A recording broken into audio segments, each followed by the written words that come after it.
तो नमस्कार, कैसे हैं सभी। मैं हूं अखिल और आप देख रहे हैं आपका अपना यूट्यूब चैनल अखिल ITI वाला।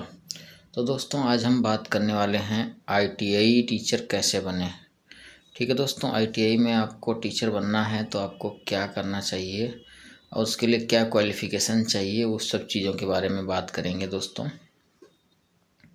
ठीक है, तो जैसा कि आप लोगों को पता है कि मैं बहुत दिनों से कोई वीडियो नहीं बना पा रहा हूँ।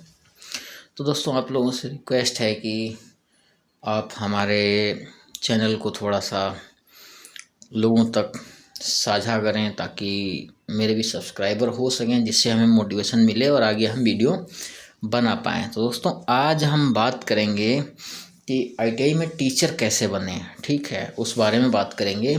साथ ही साथ हम बात करेंगे कि प्रोविज़नल के जो बचे हुए 68 और प्लस वो 97-98 लोग टोटल जो बचे हुए हैं उनके बारे में। प्रोविज़नल में जो स्टेनो हिंदी इंग्लिश के लोग बचे हैं उनके बारे में बात करेंगे। दूसरा बात करेंगे ITI इंस्ट्रक्टर की जो न्यू वैकेंसी हैं वो कब तक आएंगी, उसके बारे में बात करेंगे। तीसरा बात करेंगे आउटसोर्सिंग के बारे में, जो आउटसोर्सिंग वालों का जिनका टेंडर ख़त्म हो जा रहा है उसको लेके लोग चिंतित हो रहे हैं, उन सारी चीज़ों के बारे में बात करेंगे। वो सारी चीज़ें हम लास्ट में बताएंगे। आप लोग बने रहें वीडियो में मेरे साथ दोस्तों। तो आप लोगों से रिक्वेस्ट है, प्लीज़ हमारे चैनल को थोड़ा सा शेयर करें लोगों तक ताकि सब्सक्राइबर हो सकें मेरे ठीक ठाक, तो मैं आगे चल के वीडियो बना पाऊँ। मैं काफ़ी दिनों के बाद में वीडियो बनाने के लिए आज हिम्मत किया हूँ। तो दोस्तों, आप लोगों से रिक्वेस्ट है कि थोड़ा सा मदद करें मेरी। ठीक है, तो आज हम बात करेंगे ITI में आप लोग ITI टीचर कैसे बने। ठीक है, तो आप लोगों को जैसे पता है कि आप लोग ITI करते हैं, ITI कॉलेज होते हैं, गवर्नमेंट और प्राइवेट दोनों तरीके के ITI कॉलेज होते हैं। उनमें आप ITI इंस्ट्रक्टर की वैकेंसीज आती हैं। ठीक है, उसमें ITI इंस्ट्रक्टर बनने के लिए जो अधिमानी अर्हताएँ होती हैं वो क्या क्या चाहिए होती हैं। ठीक है, तो उस बारे में बात करेंगे। ठीक है, सबसे पहला बिना देर के हुए हम लोग चलेंगे तो तकनीकी अर्हताएँ से रिलेटेड हम बात करेंगे। तो तकनीकी अर्हताओं में रिलेटेड क्या है कि आपके पास degree in engineering relevant field में होना चाहिए। जैसे कि आपके पास किसी भी स्ट्रीम में BTech या BE होना चाहिए। BE मतलब बैचलर ऑफ इंजीनियरिंग, BTech इन bachelor of technology, like mechanical, electrical, civil, electronics, computer science engineering में किसी भी स्ट्रीम में होना चाहिए। उससे रिलेवेंट जितनी ट्रेडें हैं उसमें आपको एलिजिबिलिटी मिलेगी। दूसरा कि आपके पास डिप्लोमा इन इंजीनियरिंग, जो डिप्लोमा इन इंजीनियरिंग में होना चाहिए किसी भी रिलेवेंट स्ट्रीम में, जैसे कि electrical, mechanical, civil, electronics, computer science या जो भी स्ट्रीम्स हैं उसके। तीसरा, आपको पता है आपके पास ITI होना चाहिए। ITI बोले तो NTC बोले तो नेशनल ट्रेड सर्टिफिकेट, NAC मतलब नेशनल अप्रेंटिसशिप सर्टिफिकेट, CTS मतलब क्राफ्ट ट्रेनिंग स्कीम के तहत जो भी कोर्सेज आते हैं वो आपके पास होना चाहिए। जैसे like fitter, Turner, electrician, welder, plumber, ये सारे जो भी हैं NTC कोर्सेज हैं वो आपके पास होने चाहिए। ठीक है, ये आपके पास पहली अधिमानी अर्हता जो है, आपके पास टेक्निकल डिग्री होनी चाहिए। कौन सी? या तो BTech होना चाहिए या डिप्लोमा होना चाहिए या ITI होना चाहिए। जस्ट क्लियर, तीन ये जो टेक्निकल अधिमानी अर्हताएँ हैं उनमें से किसी एक क्राइटेरिया आपके पास होनी चाहिए इंस्ट्रक्टर बनने के लिए। दूसरा क्या है, उसके साथ में आपके पास क्या होना चाहिए?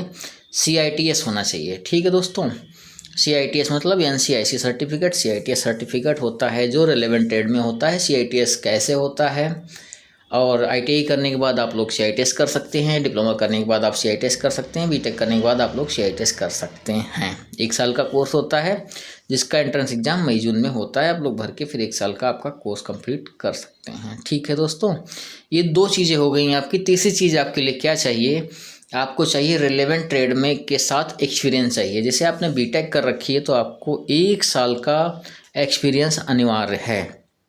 ठीक है दोस्तों, डिप्लोमा कर रखा है तो आपको क्या चाहिए? 2 साल का एक्सपीरियंस अनिवार्य है। अगर आपने ITI कर रखी है तो आपको 3 साल का एक्सपीरियंस अनिवार्य है।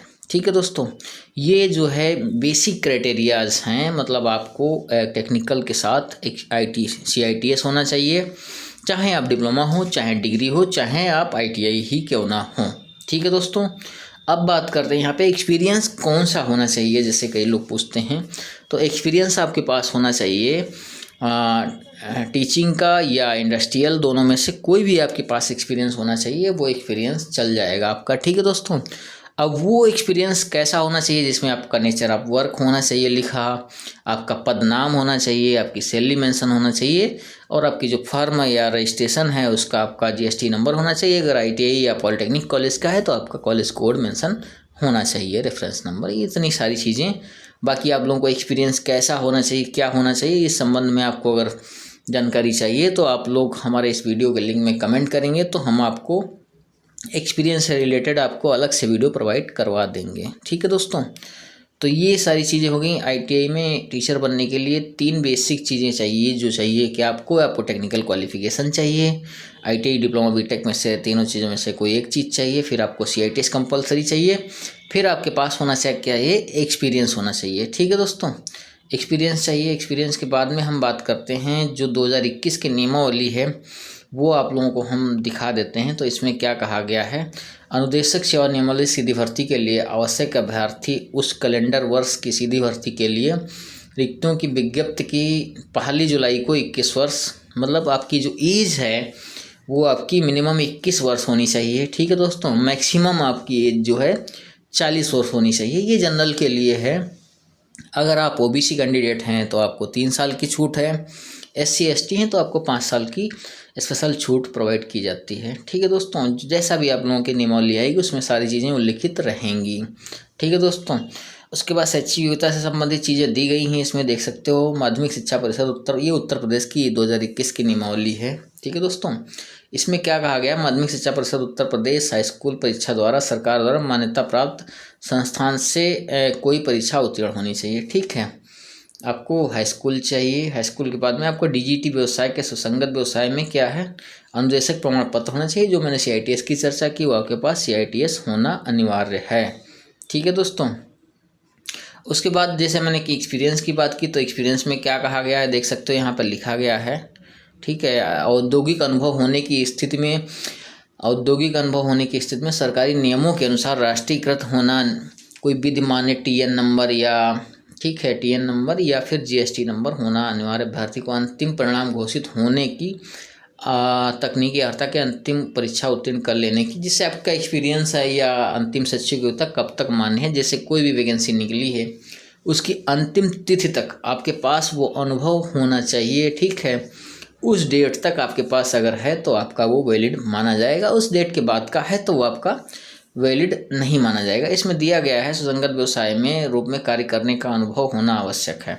अनुभव प्रमाण पत्र में कार्य की प्रगति, जैसे मैंने आपको बताया नेचर ऑफ वर्क, कार्य की अवधि मतलब जो आपकी ड्यूरेशन है कि इतने से इतने 2019 से 2022 तक आपका अनुभव के लिए वेतनमान, जैसे 7500 के वेतनमान के अनुसार इन्होंने अनुदेशक फिटर के रूप में कार्य किया है। ये सारी चीज़ें होनी चाहिए। जैसे आपने इलेक्ट्रीशियन का बनाया तो इलेक्ट्रिकल लिख दिया तो इलेक्ट्रिकल नहीं, आपको नेचर ऑफ वर्क लिखना पड़ेगा तभी मान्य होगा। एग्जाम्पल के लिए जैसे सुपरवाइज़र, तो सुपरवाइज़र कौन सा है, सुपरवाइज़र इलेक्ट्रिकल है, सुपरवाइज़र मैकेनिकल है, सुपरवाइज़र सिविल है। तो नेचर ऑफ जॉब लिखने से वो क्लियर हो जाता है कि आपका एक्सपीरियंस किस क्षेत्र का है। ठीक है, ये चीज़ें इसमें क्लियर कर दी गई हैं। ठीक है, सीधी भर्ती के लिए मान्य अर्हता, जैसे कि आप लोगों को पता है प्रादेशिक सेना में 2 वर्ष का लिए छूट होता है, एनसीसी भी प्रमाण पत्र के लिए कुछ रिलेवेंट होता है। ये सारी चीज़ें दी गई हैं। ठीक है, और एक सबसे बड़ी चीज़, जैसे आप लोगों को पता है कि 2504 जो वैकेंसी आई थी, ठीक है, उसमें क्या है एम्प्लॉयबिलिटी स्किल की वैकेंसी वापस हो गई थी। ठीक है, जिसमें 158 वैकेंसी ये हैं, करीब 200 के करीब वैकेंसी आनी है एम्प्लॉयबिलिटी स्किल की। तो आप लोगों को जैसे कि पता है कि CSTRI कोलकाता द्वारा क्या है TOT का कोर्स कराया जा रहा है। ठीक है, तो TOT का कोर्स वही लोग करें जिनके पास ये शैक्षिक योग्यता है, वरना आप लोग करोगे और उसके बाद आप लोग एलिजिबल नहीं होगे तो आप लोगों को कष्ट होगा। पहली बात तो आप लोगों के पास अगर ITI है तो आप शॉर्ट लिस्ट नहीं होंगे। उसमें शॉर्ट लिस्ट होने के लिए आपको एम्प्लॉयबिलिटी स्किल का कोर्स कराया जाता है, तो उसके लिए शैक्षिक योग्यता यहाँ पर आप देख सकते हैं। आपके पास BBA MBA DGT संस्थानों द्वारा एम्प्लॉयबिलिटी स्किल के लिए शॉर्ट टर्म TOT कोर्स जो चलाया जाता है, 13 दिन का कोर्स 2 वीक्स का कराया जाता है CSTRI कोलकाता के द्वारा। आप लोगों को अगर करना है ये कोर्स तो आप लोग CSTRI कोलकाता की ऑफिशियल वेबसाइट पर जाएँ और उसमें date wise short term courses चलाए जाते हैं, उसमें आप लोग अपना पंजीकरण कर सकते हैं। फिर आपको मेल के द्वारा अवगत कराया जाएगा कि आपको कब जो है TOT करने के लिए वहाँ जाना है। वहाँ जाने के लिए आप लोगों को कितना खर्चा लगता है, क्या लगता है, कितना पैसा लगता है, उन सारी चीज़ों की अगर जानकारी चाहिए तो हमारे वीडियो में आप लोग कमेंट करें, मैं सारी जानकारी दूंगा। एक उसका विस्तृत वीडियो आप लोगों को प्रोवाइड करवा दूंगा, ठीक है। तो आपके पास क्या होना चाहिए, BBA, MBA या ग्रेजुएशन, ठीक है, या डिप्लोमा इन इंजीनियरिंग होना चाहिए। उसके साथ आपको क्या है, 2 वर्ष का अनुभव होना चाहिए, ठीक है, किसी शाखा में स्नातक या डिप्लोमा, ठीक है। उसके साथ क्या आपके पास TOT का कोर्स होना चाहिए। TOT मतलब ट्रेनर ऑफ ट्रेनिंग, जो एम्प्लॉयबिलिटी स्किल का कोर्स होता है, उसका सर्टिफिकेट कैसा होता है, कैसे मिलता है, वो सारी चीज़ें हम आप लोगों को वीडियो के माध्यम से दिखाएंगे, अगर आप लोग कहेंगे तो एम्प्लॉयबिलिटी स्किल की दोस्तों वैकेंसी आनी ये 100% तय है, क्योंकि इसमें वैकेंसी 2024-22 वाली वैकेंसी में वापस हो गई थी। तो नेक्स्ट जो भी वैकेंसी आएगी उसमें आप लोगों की वैकेंसी ऐड ऑन की जाएगी, ठीक है दोस्तों। तो आप लोग अगर शॉर्ट टर्म कोर्सेज TOT कर रहे हैं तो आप लोग उसके लिए एलिजिबल होंगे। आपने CITS किया है उसके साथ TOT किया है तो आप दोनों के लिए एलिजिबल होंगे। अगर आपने CITS नहीं किया है, सिर्फ TOT किया है, तो आप TOT एम्प्लॉयबिलिटी स्किल के लिए ही एलिजिबल होंगे। जैसा कि आप लोगों को पता है किसी भी ITI में हमारे जो है एम्प्लॉयबिलिटी स्किल का कोई भी स्टाफ नहीं है, कोई एक आधा ITI में होगा तो होगा, नहीं तो नहीं है दोस्तों, ठीक है। अब बात करते हैं हम, जैसा कि आप लोगों को पता है ये नियमावली है हमारी 2021 की, इसके अकॉर्डिंग आप लोगों को बता देते हैं जैसे कि आप शैक्षिक योग्यता वगैरह के बारे में। जैसा कि मैंने बताया डिग्री चाहिए, ठीक है, डिग्री के साथ नहीं है आपके पास तो डिप्लोमा चाहिए, डिप्लोमा नहीं है तो ITI चाहिए। ITI के साथ साथ अधिमानी अर्हता में देख सकते हो आप लोग CITS दिया हुआ है, सारी ट्रेडों में दिया है। एक्सपीरियंस BTech के लिए 1 साल, डिप्लोमा के लिए 2 साल और ITI के लिए 3 साल का अनिवार्य दिया हुआ है, देख सकते हो। प्लम्बर के लिए दिया हुआ है, ठीक है, ड्राफ्ट्समैन मैकेनिकल के लिए दिया हुआ है, सबके लिए दिया हुआ है, ठीक है। यहाँ देख सकते हो फिटर के लिए भी दिया हुआ है। देख लो ये इतनी सेंक्शन पोस्ट थी हमारी, 479 पोस्ट जो है, 479 पोस्ट हमारी जो है सेंक्शन पोस्ट हैं, जिसमें से हमारी जो 2022 में कुछ भर्ती हो चुकी है, लेकिन अभी भी फिटर की करीब 150 के ऊपर पोस्टें वैकेंट हैं और कुछ लोग अभी रिटायर हो रहे हैं और वैकेंसी खाली हैं। नेक्स्ट वैकेंसी कब आएंगी वीडियो के लास्ट में हम बताएंगे आप लोगों को, ठीक है। तो इसमें देख सकते हो सुसंगत व्यवसाय में 1 वर्ष अनुभव के साथ क्या है, आपके पास डिग्री होनी चाहिए मैकेनिकल इंजीनियरिंग में, ठीक है। सुसंगत व्यवसाय के साथ डिप्लोमा इन मैकेनिकल इंजीनियरिंग में होना चाहिए, प्लस 3 वर्ष डिप्लोमा के साथ 2 वर्ष का आपका एक्सपीरियंस होना चाहिए। सुसंगत व्यवसाय में 3 वर्ष के साथ फिटर व्यवसाय में NTC होना चाहिए, मतलब ITI के साथ 3 वर्ष का और डिप्लोमा के साथ 2 साल का, BTech के साथ मैकेनिकल में अगर आप हैं तो आप इसके लिए एलिजिबल हैं। और दोस्तों अगर आप मैकेनिकल इंजीनियरिंग से डिप्लोमा या BTech हैं तो आप लोग मल्टीपल ट्रेड के लिए एलिजिबल हैं। बिहार में दोस्तों अलग है थोड़ा सा, बिहार में ये है अगर आप प्योर मैकेनिकल के हैं तो आपको क्या है स्पेशलाइजेशन में कंसीडर किया जाता है, अन्यथा अगर मान लो आप मेंटेनेंस हैं, प्रोडक्शन हैं, ऑटोमोबाइल से हैं तो बिहार में आप लोगों को कंसीडर नहीं किया जाता है, थोड़ा सा उनका अलग रूल है, उनके नियमावली अलग है। बाकी यूपी में यही चल रहा है, ठीक है दोस्तों। तो ये एक बेसिक जानकारी थी जो आप लोगों को मैंने बताया है कि इंस्ट्रक्टर ITI में टीचर बनने के लिए क्या करें, ठीक है। तो मैंने आप लोगों को बताया कि ITI में अगर आप टीचर बनना चाह रहे हैं, आप अच्छे बोलने में हैं और अच्छी आपकी कम्युनिकेशन स्किल है, आपको इंटरेस्ट है टीचिंग में, तो आप लोगों को क्या करना चाहिए, CITS करना चाहिए ITI के बाद, या डिप्लोमा के बाद, या BTech के बाद। उसके बाद आपको 3 साल का एक्सपीरियंस चाहिए ITI के बाद, डिप्लोमा के बाद 2 साल का, BTech के बाद 3 साल का, ठीक है। फिर आप CITS कर सकते हैं, ठीक है। अब आगे बढ़ेंगे हम कि नेक्स्ट यूपी की वैकेंसी कब आएगी दोस्तों, ठीक है। तो यूपी की जो नेक्स्ट ITI इंस्ट्रक्टर की वैकेंसी है वो 3 महीने में भी आ सकती है, 6 महीने भी लग सकते हैं और दिसंबर 2026 भी लग सकता है, ये क्लियर नहीं है। ड्राफ्ट तैयार हो रहा है, ड्राफ्ट तैयार हो गया है, उसके बाद अध्याचन भेजा जाएगा। अध्याचन दोस्तों किसको भेजा जाएगा ये कन्फ्यूज़न रहती है दोस्तों, तो ये है अध्याचन मोस्ट प्रोबेबिलिटी है कि शिक्षा सेवा चयन आयोग को भेजा जाएगा, प्रयागराज को, ठीक है दोस्तों। हो सकता है शिक्षा सेवा चयन आयोग को ना भेज कर PSSC को भेजा जाए, ये चीज़ अभी क्लियर नहीं है। वो दोस्तों क्योंकि अधीनस्थ हैं तो अधीनस्थ ही डिसाइड करेंगे कि किसको देनी है वैकेंसी, किसको नहीं देनी है। वो जब ड्राफ्ट तैयार हो जाएगा, राजपत्र तैयार हो जाएगा, उसके बाद ही कुछ कह पाना मुश्किल है। मेरी बात हुई थी सर से, उन्होंने यही कहा है कि 3 महीने भी लग सकते हैं, 6 महीने भी लग सकते हैं और लेकिन ये तय है 2026 में, ठीक है दोस्तों, 2026 में तो वैकेंसी आनी ही आनी है ITI इंस्ट्रक्टर की, 2026 में आ ही जाएगी 101%। ठीक है दोस्तों, कितनी वैकेंसी आएगी ये लोगों का कमेंट रहता है, तो कितनी वैकेंसी आएगी दोस्तों, 2000 प्लस वैकेंसी रहेगी। कितनी रहेगी, 2000 प्लस वैकेंसी रहने वाली हैं। अब उसमें कितनी रहेंगी कितनी नहीं रहेंगी जब अधिया चल जाएगा, उसके बाद ड्राफ्ट कंफर्मेशन होगी, फिर मोहर लगेगी, फिर सारी चीज़ें मैं हम टाइम टाइम पे आप लोगों को अवगत कराते रहेंगे, जिससे आप लोगों को किसी प्रकार की कोई असुविधा ना हो। और दोस्तों एक और अच्छी चीज़ है, हमारी टीम के द्वारा, हमारे कुछ भाई हैं उनके द्वारा काम किया गया है। मैं तो नहीं जा पाया हूँ दोस्तों, तो मैं क्रेडिट नहीं लूँगा फालतू का। मेरे जो कुछ भाई हैं वो गए थे, उन्होंने क्या किया है, जो न्यू वैकेंसी आ रही हैं उसमें क्या है, वेटिंग का प्रावधान ऐड ऑन कराने के लिए प्रेरित किया है, और वो चीज़ें शासन को अवगत कराई गई हैं, नोट कर ली गई हैं कि भविष्य में, जैसा कि आप लोगों को पता है 2022 की वैकेंसी में बहुत सारे लोगों ने यूपी पुलिस छोड़ के ज्वाइन किया, जेई छोड़ के ज्वाइन किया, रेलवे छोड़ के ज्वाइन किया, DRDO छोड़ के ज्वाइन किया। वो लोग क्या है, इंटरेस्टेड थे उस समय, DV करा लिया, अभी क्या है वो वैकेंट सीट खाली चली गई, उन लोगों ने ज्वाइन नहीं किया। तो दोस्तों आप लोगों से रिक्वेस्ट है, अगर आप किसी जॉब में हैं, अगर आप इंटरेस्टेड नहीं हैं ज्वाइन करने के लिए, तो आप किसी का हक ना मारें दोस्तों। इतनी बेरोज़गारी है, किसी का भला होने दें, किसी गरीब का भला होने दें। तो इस सारी चीज़ों को लेकर हम लोगों ने और हमारी टीम ने डायरेक्टर सर से बात की।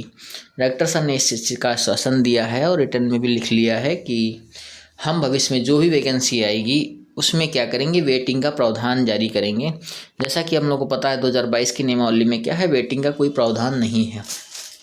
तो उससे क्या है, जो हमारे भाई 1-2 नंबर से 3 नंबर से हमारे साथ मेहनत किए, लगे रहे, इस भर्ती में कंधे से कंधा मिलाए, लेकिन किसी न किसी कारणवश से उनका नहीं हो पाया है, उसके लिए हम सभी लोग दुखी हैं। आगे आने वाली वैकेंसी में उनका सिलेक्शन हो, हम यही उम्मीद करते हैं, और हम लोगों की तरफ से पूरा सपोर्ट किया जाएगा उनका, कि उनका सिलेक्शन जल्द से जल्द हो सके। तो दोस्तों आगे जो वैकेंसी आएंगी उसमें वेटिंग का प्रावधान ऐड ऑन करने के लिए सहमति बताई गई है विभाग के द्वारा।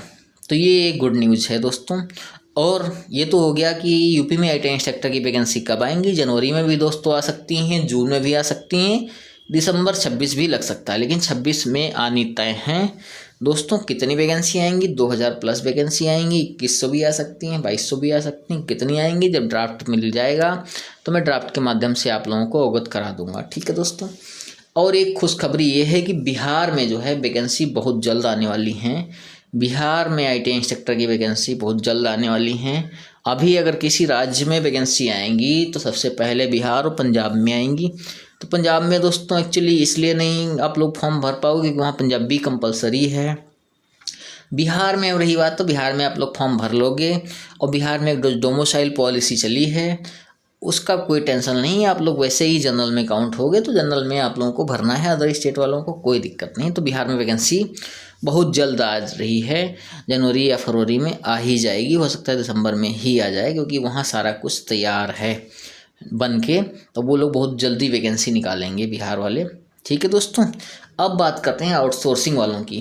तो दोस्तों जैसा कि पता है आप लोगों को, लखनऊ मंडल का या अन्य किसी मंडल का आउटसोर्सिंग कंपनी का टेंडर ख़त्म हो जाता है, तो उस केस में आपको क्या करना है, आपको ड्यूटी कंटिन्यू करना है जब तक आपको कोई भी लेटर के माध्यम से प्रधानाचार्य के द्वारा अवगत नहीं कराया जाता है, तब तक आप लोग जो है ड्यूटी आना बंद नहीं करेंगे। उसका रीज़न ये है क्योंकि आपका जो सिलेक्शन हुआ है वो संयुक्त निर्देशक JD ऑफिस के द्वारा हुआ है दोस्तों। आप लोगों का सिलेक्शन सेवा योजना के माध्यम से हुआ है, आप लोगों का माध्यम JM के माध्यम से हुआ है। तो कंपनी तो एक थर्ड पार्टी का माध्यम है, बाकी आप लोग एज ए विभाग के रूप में कार्य कर रहे हैं। तो कंपनी तो आती जाती रहेंगी, आप लोग रहोगे। और निगम के लिए जैसा कि आप लोगों को पता है बजट सेंक्शन हुआ है, जो लेटर वायरल हो रहा है सबको पता होगा। तो वो चीज़ें जैसे ही बजट सेंक्शन हो जाएगा 4 से 5 महीने में सारी चीज़ें सही आ जाएंगी, निगम प्रॉपर तरीके से काम करने लगेगा। कंपनी का माध्यम सिर्फ इतना रहेगा कि वो 3 साल के लिए सैलरी आपको देगी, उसके बाद वो अच्छी चलेगी तो ठीक उसको रखा जाएगा, नहीं उसको हटा दिया जाएगा। बाकी आप लोगों को जब हटाया जाएगा जब आपके विरुद्ध किसी प्रकार की कार्रवाई होगी, प्रधानाचार्य के द्वारा आपका कुछ लिख दिया जाएगा कि ये जो है इनका कार्य संतोषजनक नहीं है, तब तक आप लोग नहीं हटाए जाएंगे। ठीक है दोस्तों, चाहे कंपनी ये रहे या दूसरी रहे, उससे आपको कोई फ़र्क नहीं पड़ता है। दूसरी कंपनी आएगी वो क्या करेगी, सारा डेटा हैंडओवर उसको कर देगी। तीसरी आएगी वो एनओसी लेगी, उसको हैंडओवर कर देगी। तो आप इस चीज़ से निश्चिंत रहें बिल्कुल भी कि कंपनी बदल जाएगी तो मेरा क्या होगा। ये आपका जेम से होने से फ़ायदे हैं और दूसरा संयुक्त निर्देशक के द्वारा आपका सिलेक्शन होने से फ़ायदा है। ठीक है दोस्तों, क्लियर है। अब बात करते हैं हम जो हमारे 2022 वैकेंसी के 2406 के कैंडिडेट कुछ बचे हुए हैं जिनके साथ थोड़ा सा गलत हो रहा है, परेशान है, उनकी फ़ाइल दबी पड़ी थी, वो फाइल देखी नहीं गई, उस फाइल पे दोबारा से कार्य होगा, उनका री-डीबी होगा दोस्तों। उनका री-डीबी और स्टेनो वालों का स्किल जो भी सारी चीज़ें हैं वो जनवरी में होना है दोस्तों। तो आप लोग जनवरी में प्रिपेयर रहें, जनवरी में सारी चीज़ें आप लोगों की हो जाएंगी। आई होप आप लोग जनवरी लास्ट या फरवरी में आप लोग विभाग में आ जाएंगे। थोड़ा सा डिले हुआ है क्योंकि कष्ट होता है सबको, क्योंकि साथ के लोग 5-5, 6-6 महीने की सैलरी उठा लिए हैं। आप लोग अभी भी भटक रहे हैं, उस चीज़ के लिए हम लोग भी क्या कर सकते हैं, हम लोगों के हाथ में नहीं है दोस्तों। लेकिन अब क्या कर सकते हैं, जो चीज़ें हैं आप लोगों में कुछ ना कुछ कमी ज़रूर रही होगी या नहीं रही है, तो कुछ अधिकारियों के द्वारा चीज़ें हैं तो उस चीज़ को आप नकारें ना। थोड़ा सा देर हुई है पर अंधेर नहीं है। जल्द से जल्द आप लोगों का स्टेनो वालों का स्किल टेस्ट और जो भी बचे हुए हमारे भाई बहन हैं उनका री-डीबी होगा और उनको जल्द से जल्द ज्वाइनिंग कराने का प्रयास किया जाएगा। और कंटिन्यू आप लोग टच में रहें विभाग के, आयोग के, जो भी बचे हुए लोग हैं। जब जनसंख्या कम होती है तो थोड़ा लोग सुनने वाले कम होते हैं, लेकिन ऐसा नहीं है। हमारे सचिव सर पे पूरा भरोसा है, वो अभी पेट का रिजल्ट जारी कर दिए हैं, 1-2 वैकेंसी निकालेंगे। साथ साथ हम लोगों का जो भी बचे हुए भाई हैं हमारे, उनको जल्द से जल्द जो भी है ज्वाइनिंग देने की प्रक्रिया को कंप्लीट करेंगे। और मैं भी उनसे रिक्वेस्ट करूंगा कि सर इन लोगों का भी जल्द से जल्द कर दीजिए ताकि इन लोगों को भी ज़्यादा सामना ना करना पड़े। ठीक है दोस्तों, तो आई होप ये वीडियो आप लोगों के लिए थोड़ा राहत देगी और भविष्य में आपको अगर इंस्ट्रक्टर बनना है उससे रिलेटेड थोड़ी बहुत जानकारी आप लोगों को अगर अच्छी लगी है तो अपने दोस्तों तक भी शेयर करें दोस्तों, और हमारे चैनल के प्रमोट करें थोड़ा सा, ताकि हम आगे चल के आपको और इससे रेलेवेंट वीडियो बना पाएँ और आपकी मदद कर पाएँ। तो धन्यवाद दोस्तों, आज के लिए मिलते हैं अगले वीडियो में। राम राम।